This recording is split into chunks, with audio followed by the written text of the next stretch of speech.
जो देवेंद्र जी ने कहा कि आपके मंत्री रहते हुए सलीम पटेल के बारे में आपको जानकारी थी कि नहीं। 2005 में मैं मंत्री पद पे नहीं था। एक आर पाटिल जी के साथ उनकी वीडियो वायरल हुई थी, ये सवाल आपने खड़ा किया। हमने मुनीरा से संपत्ति लेने के बाद सलीम पटेल की वो वीडियो वायरल हुई थी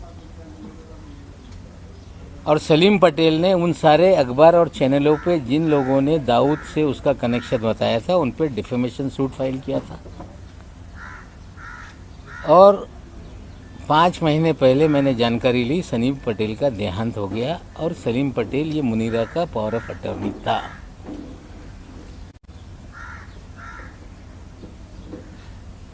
सरदार वली खान के बारे में उन्होंने कहा कि सजा याफ्ता मुजरिम से आपने कोई लेन देन किया है। 2005 में वो कन्विक्टेड नहीं था।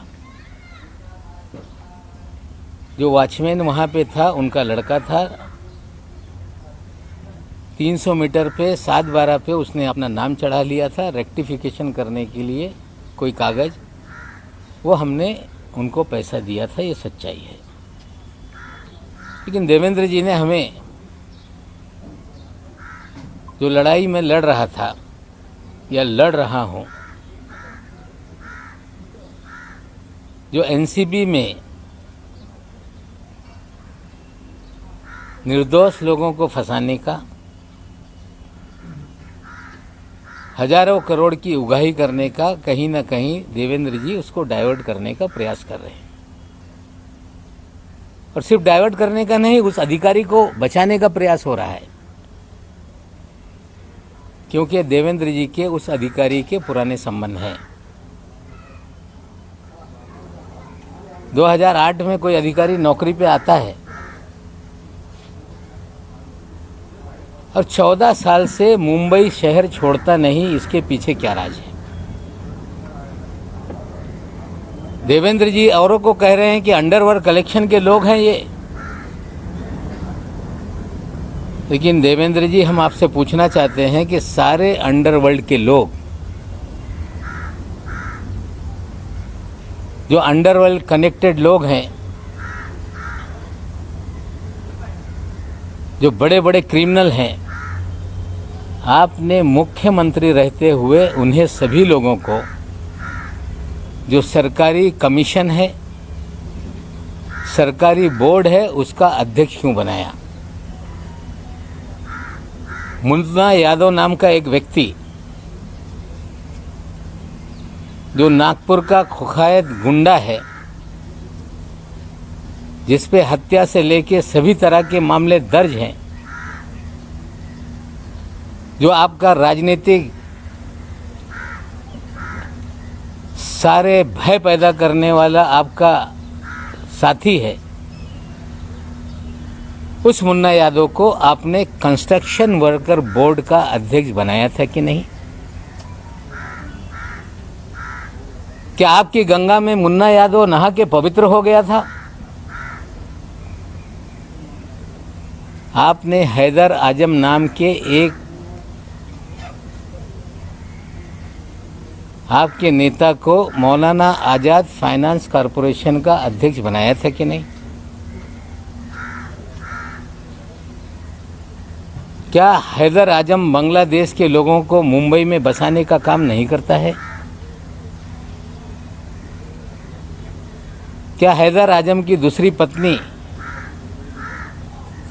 जो बांग्लादेशी है, जिसकी जांच मलाड पुलिस स्टेशन ने शुरू की, 24 परगना पुलिस थाने में कागज भेजे गए, बंगाल पुलिस ने भेजा कि ये जो भी बर्थ सर्टिफिकेट है, जो भी कागजात है, ये फर्जी है। और मलाड पुलिस स्टेशन जब मुकदमा दर्ज कर रही थी तो मुख्यमंत्री के कार्यालय से फ़ोन करके आपने वो मामला दबाने का काम किया कि नहीं? क्या आपके इशारे पे पूरे महाराष्ट्र में उगाही का काम हो रहा था कि नहीं? मामला मुंबई का हो, बिल्डरों के ज़मीनों का झगड़ा हो, मामला थाना में जाके कंप्लेंट करके दर्ज करके वसूली की जाती थी कि नहीं?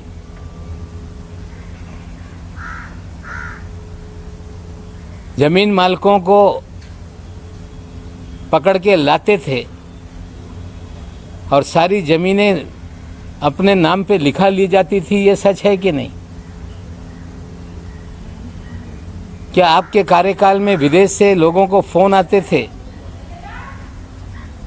कुख्यात गुंडे फ़ोन करते थे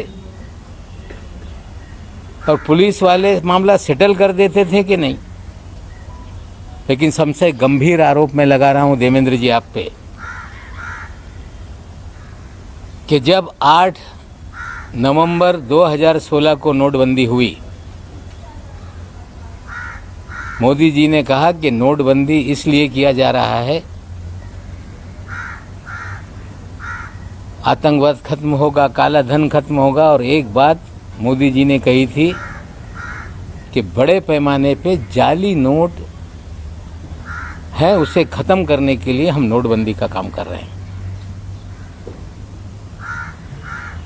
जब नोटबंदी हो गई, पूरे देश में जाली नोट, चाहे पंजाब हो, 2000 के 500 के जाली नोट पकड़े जाने लगे। मध्य प्रदेश में जाली नोट पकड़े जाने लगे, तमिलनाडु में जाली नोट पकड़े जाने लगे। लेकिन छापेमारी की जिसमें 14 करोड़ 56 लाख रुपए के जाली नोट पकड़े गए।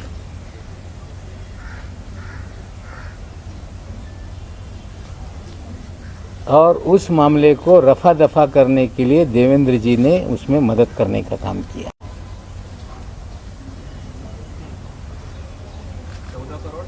56 लाख रुपए डीकेसी में 8 अक्टूबर 2017। साथियों, जाली नोट का nexus ISI Pakistan Dawood via Bangladesh, ये पूरी जाली नोट इस देश में फैलाई जाती है। 8 अक्टूबर के छापेमारी में 14 करोड़ 56 लाख पकड़े गए। मुंबई में एक गिरफ्तारी हुई, पूना में एक जो गिरफ्तारी हुई इमरान आलम शेख, पूना में गिरफ्तारी हुई रियाज शेख, और एक नई मुंबई में भी उसमें गिरफ्तारी हुई थी। लेकिन 14 करोड़ की 56 लाख की जब्ती को 8,80,000 रुपये बताकर मामला दबाया गया।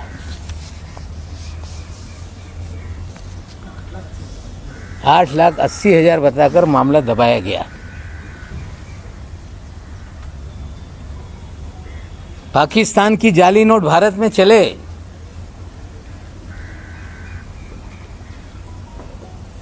मामला दर्ज हो और उसमें कुछ दिनों में जमानत हो जाती है।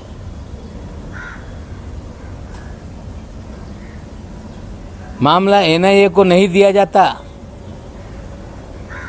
नोट कहां से आ रही थी उसके अंतिम जांच कभी आगे नहीं बढ़ती,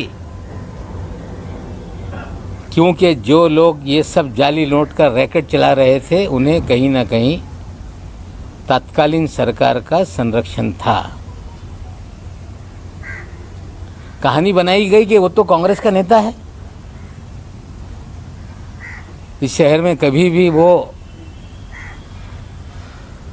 कांग्रेस का नेता नहीं रहा। खेल था कि पकड़ा जाए तो कांग्रेस पे बिल फाड़ दो।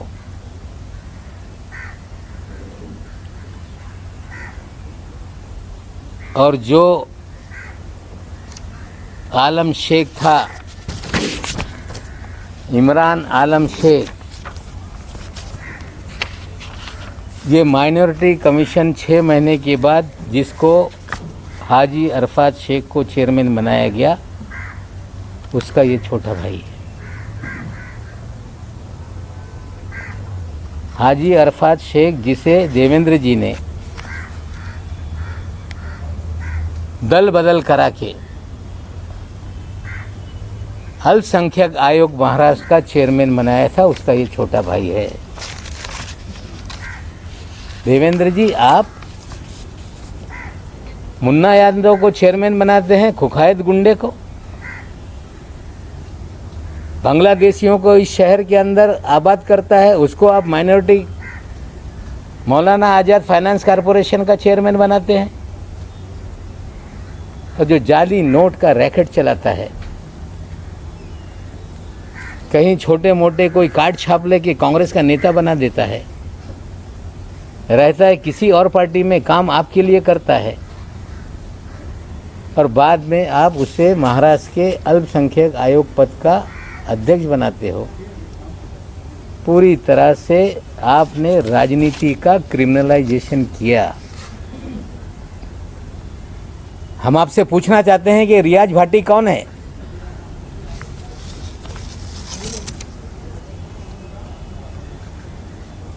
उनतीस अक्टूबर को सहार एयरपोर्ट पे जाली पासपोर्ट के साथ पकड़ा गया, जिसके ऊपर दाऊद इब्राहिम सारे गैंग के लोगों के साथ संबंध की सारी खबरें अखबारों में थी। पूरा शहर जानता था कि रियाज भाटी कौन है। डबल पासपोर्ट के साथ कोई व्यक्ति पकड़ लिया जाए और 2 दिन में छूट जाता है, इसके पीछे क्या खेल था? रियाज भाटी लगातार आपके साथ सभी कार्यक्रमों में क्यों नजर आता था? रियाज भाटी भारतीय जनता पार्टी के कार्यक्रमों में क्यों नजर आता था? आपके डिनर टेबल पे क्यों नजर आता था? हम देश के प्रधानमंत्री पे आरोप नहीं लगाना चाहते, लेकिन देश के प्रधानमंत्री के कार्यक्रम में अगर कोई जाता है तो उसके लिए पूरी तरह से स्कैनिंग किए बिना किसी भी व्यक्ति को पास नहीं इशू होता। प्रधानमंत्री शहर में आए और रियाज भाटी ने उनके साथ भी तस्वीरें खिंचवाई। क्या ऐसा कारण था बिना स्कूटनी के रियाज भाटी प्रधानमंत्री तक पहुंच गया? देवेंद्र जी, आप मुख्यमंत्री रहते हुए इस महाराष्ट्र में आपने सारे क्रिमिनल लोगों को सरकारी पदों पर बिठाया, जाली नोट का नेक्सस आपने चलवाया, आपने रियाज भाटी के जरिए पूरी उगाही का काम किया, आपने थाना में कमिश्नर बैठा के कंप्लेंट पूरे महाराष्ट्र की करा के उगाही का धंधा करवाया, और विदेश से कुख्यात गुंडे फोन करके सेटलमेंट पुलिस वाले करते थे। और ये सारा खेल आपके आशीर्वाद से महाराष्ट्र में चल रहा था। आज तो इतना बता रहा हूँ, आगे और बहुत सारी काली करतूतें देवेंद्र जी के हैं, मैं लोगों के सामने रखूंगा।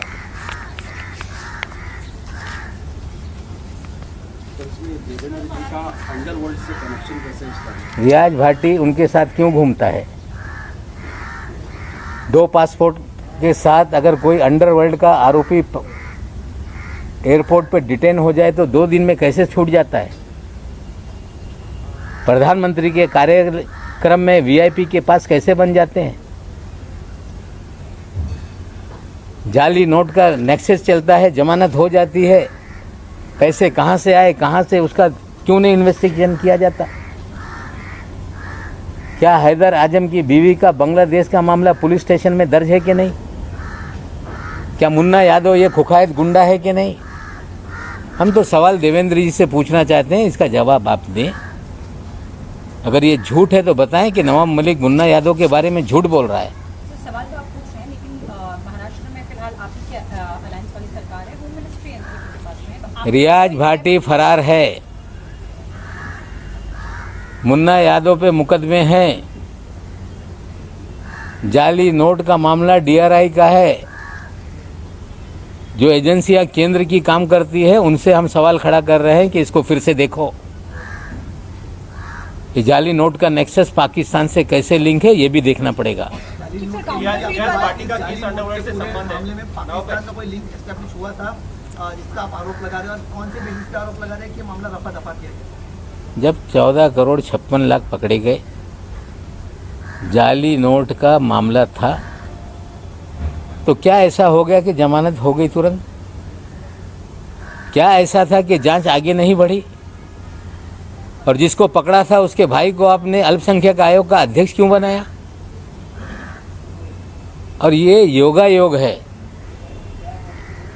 कि उस समय भी उस केस का जो इंचार्ज था वो भी समीर दाऊद वानखेड़े ही था।